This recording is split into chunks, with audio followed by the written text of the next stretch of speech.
What's up, y'all? Welcome to another week of In Between the Tees. I got another special banger hit here today. I hope you guys are ready for this one. So you already know me. It's Tony, and I'm your host with the most. And we got a special guest named Penelope Montes. Thank you so much. She's going to be holding it down on this side. Go ahead and run it through. Thank you so much for having me. It's an absolute pleasure. I look forward to just getting to know a little bit more about you, what you have planned for 2024, and how we're going to be able to execute. Let's Save some go. animals this year.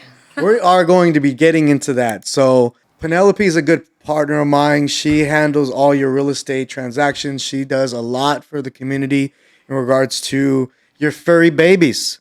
You know, that's kind of what caught my attention, is not because she's a hustler, you know, because she is, but her heart, and it shines through on her social media. And we'll go ahead and broadcast that here. Kyle, you got that? But yeah, tell us more about yourself, how you came into where you are today. Let's kind of do that general intro and we'll kind of let it flow. Yeah, well, let's go back to like 2019, 2020. Those were good years for, I guess, some people in the mortgage industry. Right. Not so well for everybody else. But how I started, well, definitely, I started at Enterprise, actually. Enterprise Rent-A-Car. Okay. And during 2020, unfortunately, it wasn't a good year for like the car industry at all. Yeah. Unfortunately, a lot of layoffs and so forth. And that's how I stumbled upon the mortgage industry, actually. I had gotten my real estate license end of college, graduating from UCSB, UCSB in 2018.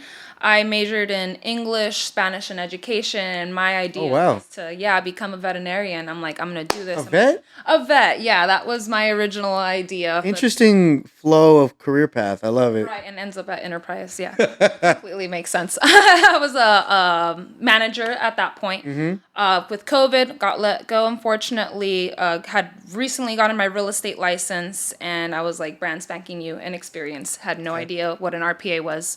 It was great times. Then stumbled upon the mortgage industry, as I mentioned, and it was a whole new ballpark for me. I never thought I would be helping so many people and learning so much about the refinance boom and the game and pre-approvals and what's this and that. But going into that, I discovered that I had like just a huge passion for like just helping out animals and people itself. I really still wanted to be a vet. I was like, okay, I'll go in the mortgage industry for like save some money, pay for my bills and help my mom and so forth, and go back to school. Didn't turn out like that at all. Ended up at Network Capital, which I know you also. Everybody that starts off in this industry, and probably a lot of you guys out there know of, or were even in that building next to Hotel Irvine. Everybody, absolutely everybody I feel in the game started at Network. Yeah. But it was really a foundational place for me to realize that, hey, like I'm actually really good at this. I'm really like good at the numbers, even though I majored in English. So I don't know how that like kind of worked out. Like got into strictly finance and started volunteering. My first like ever volunteer spot was for this nonprofit called Drive-By Do-Gooders. Okay. So they focus on helping the homeless of Skid Row and their little furry babies and the companions, because unfortunately there's a lot of homeless. It's a huge crisis of homeless population in Skid Row and downtown LA, and that's in any county. Also here in Orange County. But yes, I started volunteering every like Saturday or so forth when I couldn't have the opportunity. What was that volunteering like? What were the activities? It was very eye-opening because like you're like going onto the streets, like you're in a car, like that's why it's called Drive-By Do-Gooders. You're in a car handing out like daily essentials and necessities to the homeless, like wipes and food and doggy supplies and so forth, or even cat supplies. Getting down and like just interacting with these people, getting to know their stories, how they actually ended up here. And it's not, a lot of them unfortunately isn't by choice. Right. It's a circumstance, and it's just, again, very eye-opening. I started getting more involved with the animals there. I was like, oh my gosh, like these poor babies, like they're on the street and they're cold. Like I, again, have a chicken heart. And through that nonprofit, I guess I started getting more involved on social media. Okay. Through Instagram and Facebook, like groups like the SoCal Dog Network. that rescues dogs. Is that a Facebook? Yeah, it's a Facebook group. Yeah, it's grown tremendously. They have over 15,000 members since like they started, and it's just a group of or a community of people that are concerned about the shelter crisis that we have right now. A lot of the shelters, unfortunately, are high kill, with like rates of like 60 to 80%. You were telling me about one earlier today, right? Yeah, Apple Valley, unfortunately. Is that like a publicly owned shelter? It is. So it's not a county shelter. It's owned by the city of Apple Okay. Valley, funded by the state and so forth in Sacramento. But this is just one of the examples where like they're euthanizing dogs at a tremendous rate. Like there's not enough time to like network these little poor babies.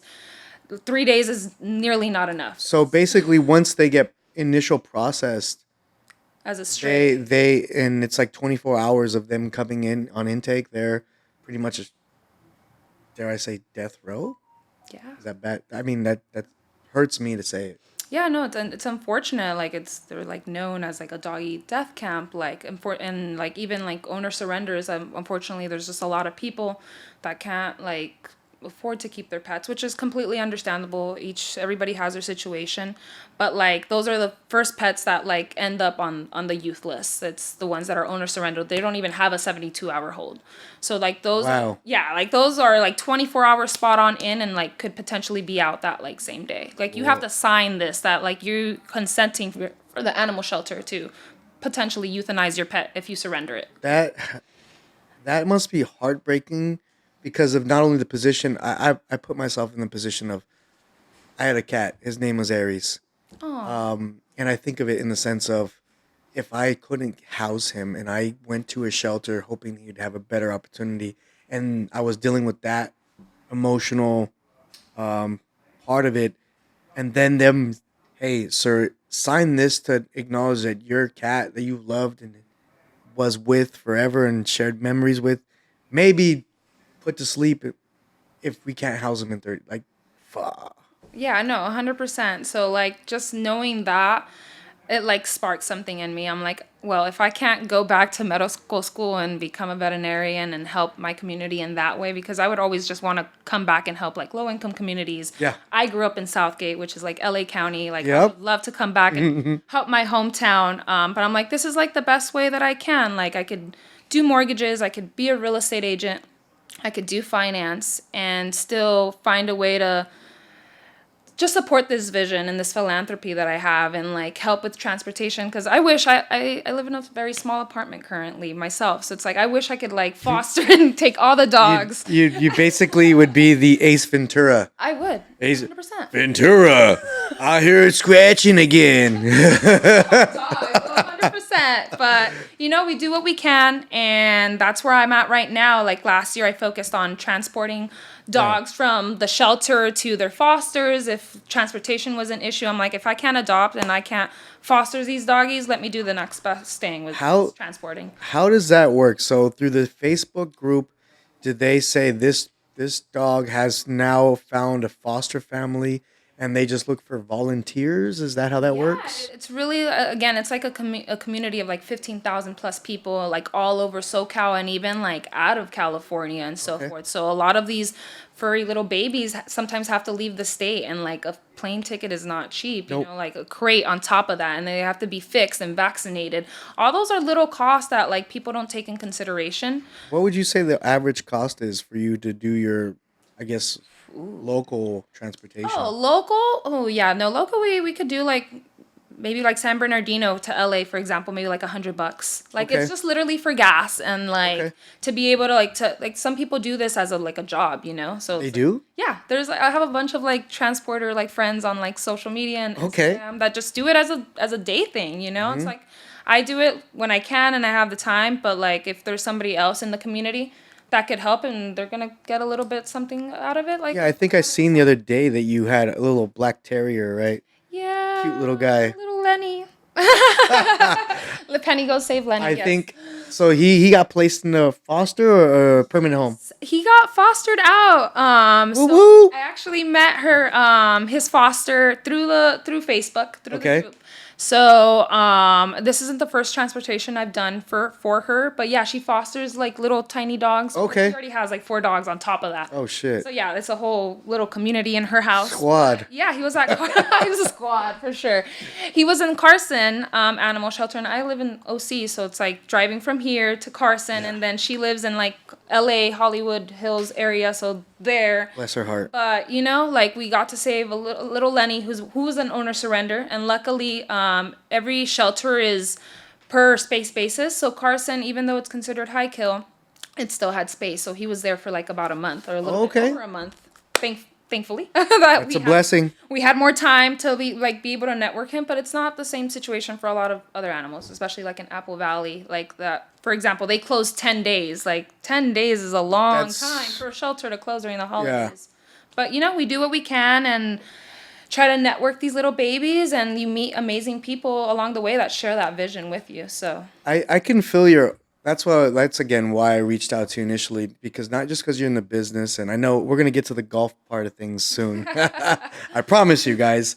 But what was the most heartfelt thing was that she's actually in the community, and I initially said to you, if you recall in that message, what if we can create a partnership not based off of us working together and creating money, because that's already going to happen. What if we can go ahead and create a fund, right? And that would be a dream. your response was, well, why the fuck not? I'm paraphrasing here, but What are we waiting for?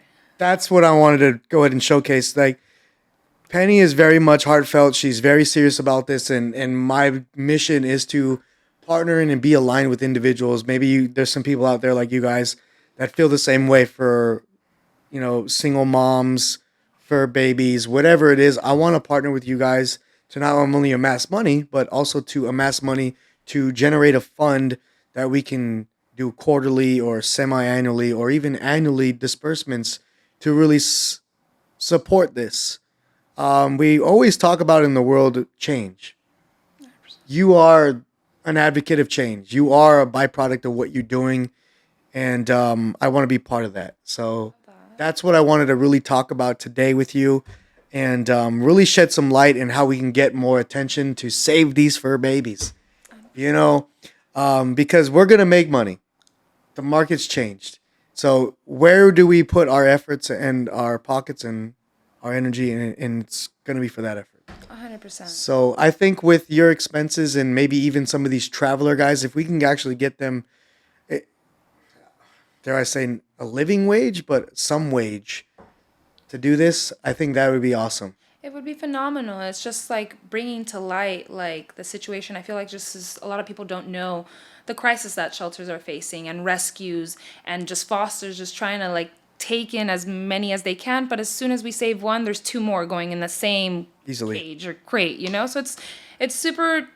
It's discouraging at points, because you're like, it's definitely trying to, like, I guess, what would be a good analogy, like trying to take out the ocean with like a teaspoon. Like, you're not making a dent, but if you don't do it, who's gonna do it?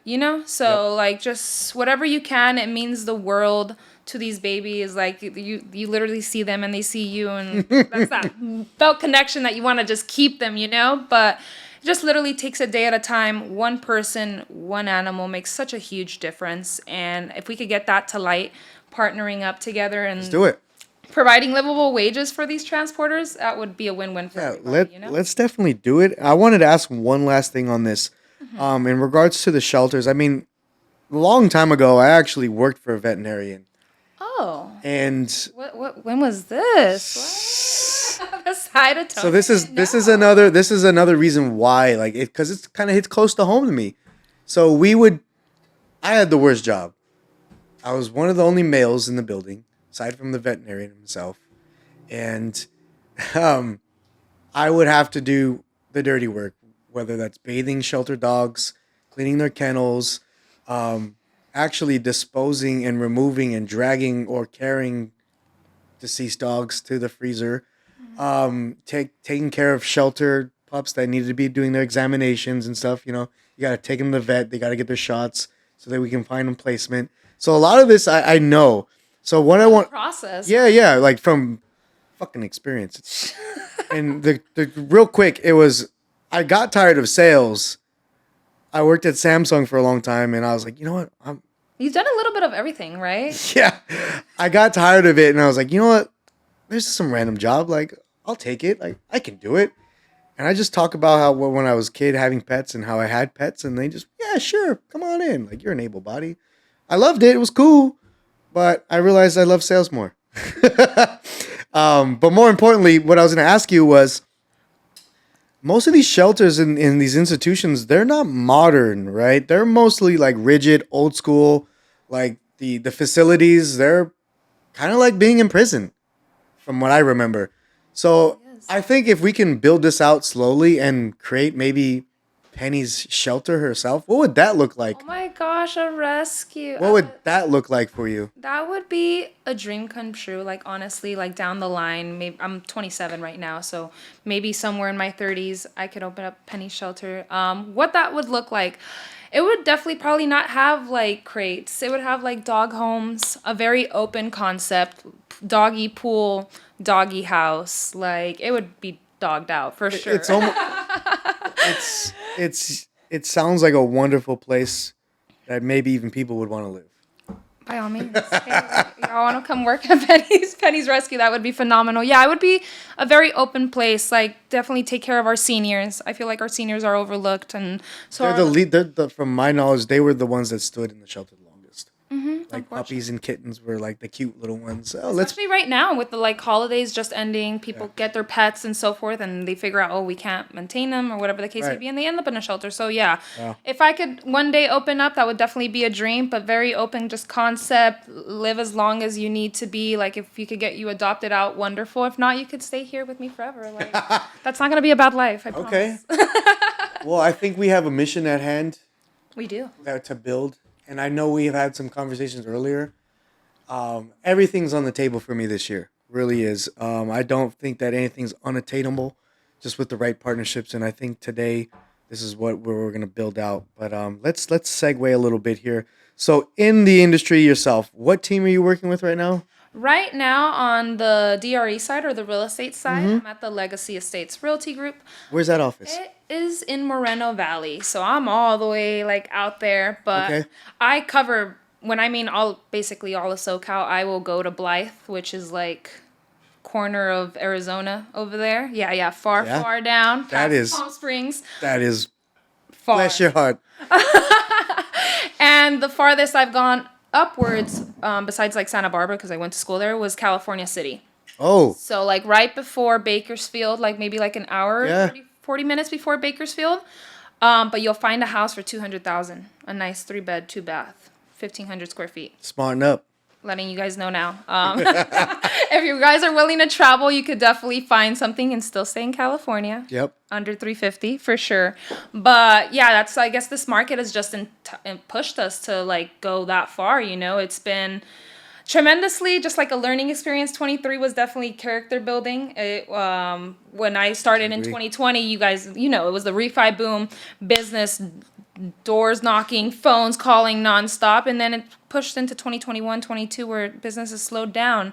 And I went from a W-2 job, like a role at Loan Depot, to be like sitting behind a desk for like 10 hours to like doing my own thing now, Yeah. which is like so much more flexible, more penny, more personalized, more genuine. I love it. But yeah, I feel like with my new brokerage, the Legacy over there, it's allowed me to like grow and like dominate over all of SoCal, which I'm super excited. On the lending side, currently right now, I'm Viewpoint Lending, Okay. which is in Brea. But again, I wanted to focus 24 more on the real estate side and work with partners and network like yourself, like Hey. build those connections, build those partnerships, and see what we could accomplish for these little babies. Like that's the ultimate goal. Like Yeah. I love lending. Like I'll always be on the lending side, but more I guess on the back end. Yeah. Let my lender do. I think you provide an interesting perspective because a lot of us here at eMortgage Capital, we do have dual licenses, but most of us won't necessarily go on that side of representing the buyer directly. But I feel that there is a value to that because in certain instances, we can say, okay, well, if I help you on the loan side and helping you be the buyer's agent, I can actually give you some concession. I can go ahead and control this process, eliminate another leg or a person in this that can be an obstacle at times, and you know that there are obstacles. We were just talking about them. So, so, Definitely.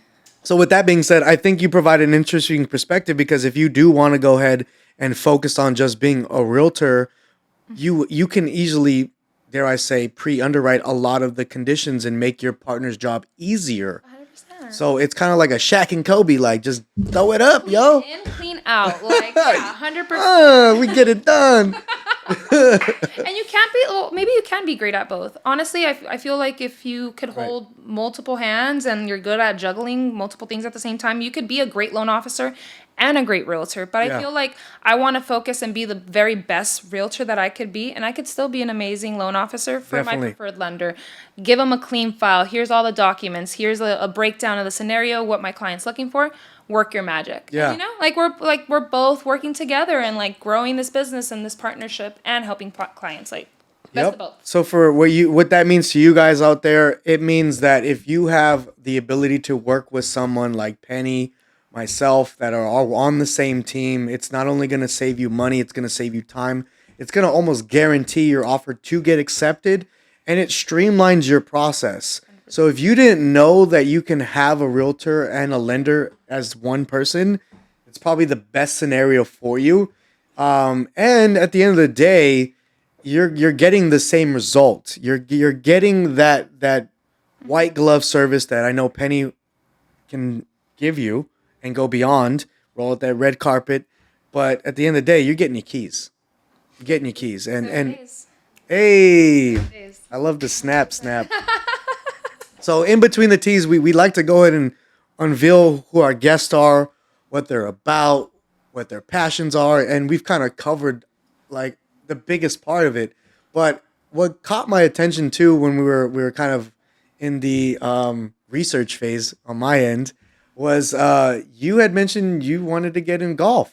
I do. It's so fun. Like I'm not gonna lie. Like I'm barely like learning, and like I got my glove and stuff. So it's She got her glove, guys. so it's professional. Okay. We're like, dedicated to learning, and I used to play tennis in high school and college. Oh, what? Yeah. Is that you got a scholarly to play tennis or? Ish, man, like Oh, Santa Barbara's competitive out there. well, let's. Okay, so how was that? You had played in the intercollegiate, like just. Yeah, I did obviously for high school. I did for the team, and then in college, I just did like a club.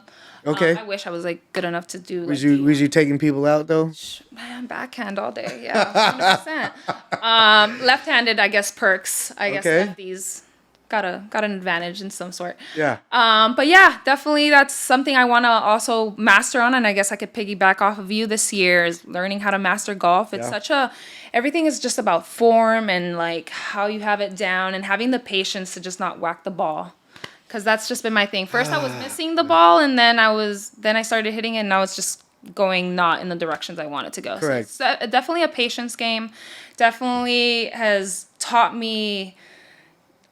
It's just taught me so many. I can't even like word it out correctly. Like it's taught me just patience. It's taught me form. Like I've just hitting it all over the place. So it's just definitely something I want to master this year. And of course, if we. How long has it been since you first picked up that club and the moment you realized this is for you? I want to say like right before Christmas. So like three. Recent, last Christmas? This Christmas. Okay. It was recent. Yeah. Okay. Like I decided that I want to like actually do this and like learn it. 'Cause, Perfect. like beforehand, like in the beginning of the year, I would say, I would play, but like just to go to the driving range, just to play around, nothing like serious. But then I was like, all right, cool. If I'm going to like invest in a set and invest in a glove and like put in the time, like, people actually like go serious with their golfing. Like it's not something to mess around with. Yeah, Kyle, we're trying to get Kyle a set and everything. He keeps telling me that's Kyle's behind the scenes, guys. So you can't see him, but best believe your boy's going to go ahead with all their guests and all their golf talks. You're going to see Kyle out there too. And It's an expensive sport too. But not gonna lie. Gotta bring that up. There was a time where it wasn't, and now like with everything going on, yes, it can add up, especially in the beginning. So I'll tell you this: the initial investment to get in golf does create an entry point that can be difficult for someone to get into, because you are talking about not just purchasing a glove for like $30, but you are talking about buying a starter set. My starter set was about $250. and then that starter set built into actually end result of that starter set was like $450. So that's not a easy thing for a lot of people to get into. And then you got to buy balls because you're losing the shit out of them, right? Every damn time. And there's it's a box and it has 3 balls, 3 sleeves, and it's 12 packs in there, and that's about 40-50 bucks.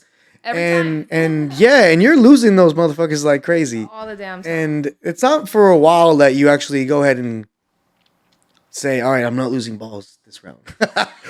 And if you can mitigate that loss to 1 or 2, then you're solid. But you're still losing money. Yeah, no, I'm still losing money. I'm not gonna lie. I'm not even breaking even. So then you're talking about it almost being a $500 right there, an initial and investment. then being a lefty set on top of that. Oh yeah, that's even more.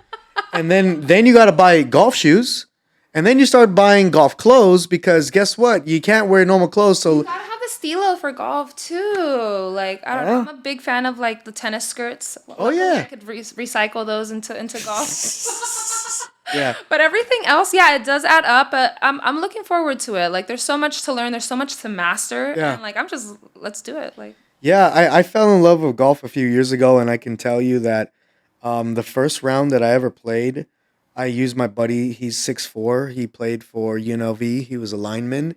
So those clubs did not fucking fit me at all. And like this was before COVID, and so they used to allow 5-sums, which they don't do no more. So I was the 5th guy. I was rolling up, hit a couple good shots, and I was like, yeah, I can do this. And then as the round proceeded to about the 10th hole, there was nobody in front of us, so I just bounced. I left my group because I couldn't no. hit it. Yeah, I got frustrated. I'm like, you know what? You guys are better than me. I'm gonna follow this ball all the way down to the green. And once we finished that hole, I will never forget this. That day, I promised, looked up to the sun, looked up the cosmic universe, whatever you use to go and make a promise. I promised that I would never have that feeling again of sucking. And that's where the journey started for me. And You're a pro now, right? 4 years later, I'm still like a 15 handicap, but the mission is to get to a 7 handicap. And shout out to Bahama Golf. Y'all gonna get me there with Jimmy Palmieri and the team below. So PGO level. yeah, and that's where I'm at. So I'm always eager to bring on new golfers. So year 2 of me golfing, my friends were like, we should start a golf club. We got 20 people to play golf with. I'm like, don't give Tony any ideas because that's the first thing I'm going to do. He'll take them. Done it. So we had a year in 2021 to 2022 where we had 6 golf tournaments with just friends. Damn. And you made all like 18 holes? Like, oh yeah, we didn't leave 10 yeah. Was it successful? Probably not all those tournaments, but they was successfully fun. And that's I think what we take out of this is in the beginning, like it's all about fun. For me, like people will tell me, hey, at least we have fun. Now it's like, bruh, I'm just trying to get better and shoot my best score. So glad you had fun, but you know. So with that being, not to be so close to 100. Yeah, that's my thing. So that's the key here, guys. So yeah, I'd say that I'd be more than happy. This is what it's about, guys.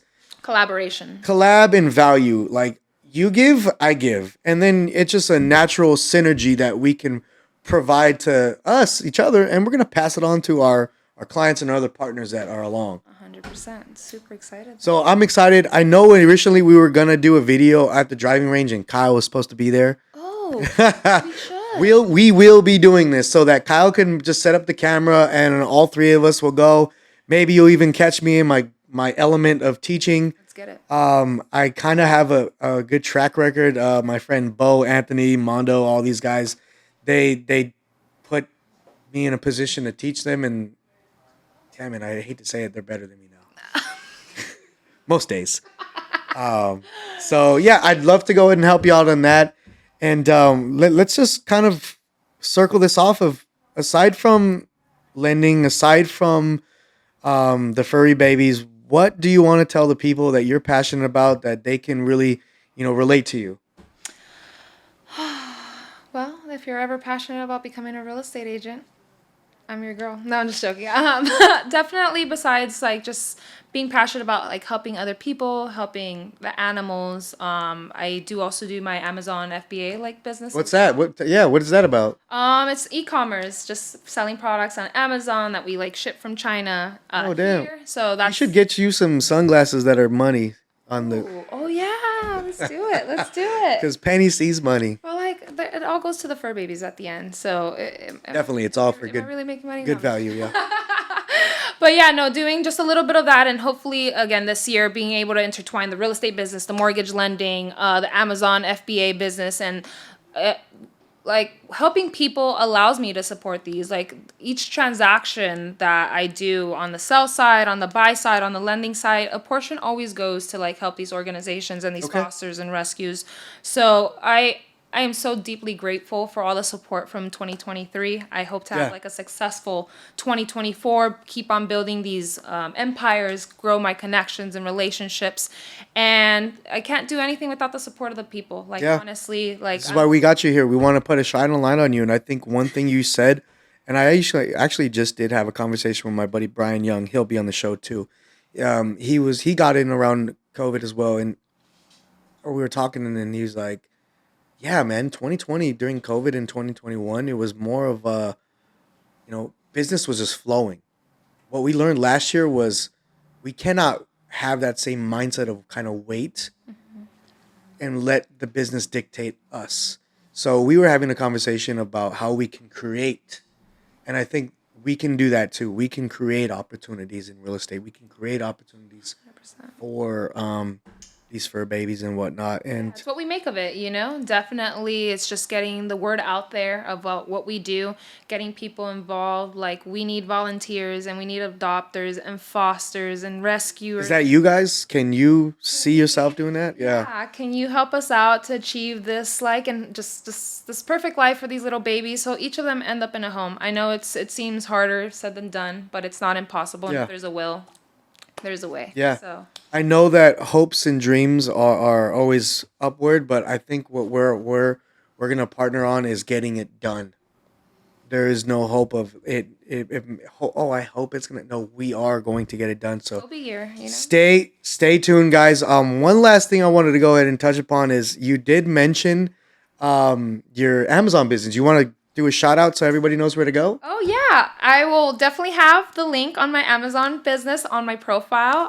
Below. New products coming out as Hey, well. Kyle, shoot it below.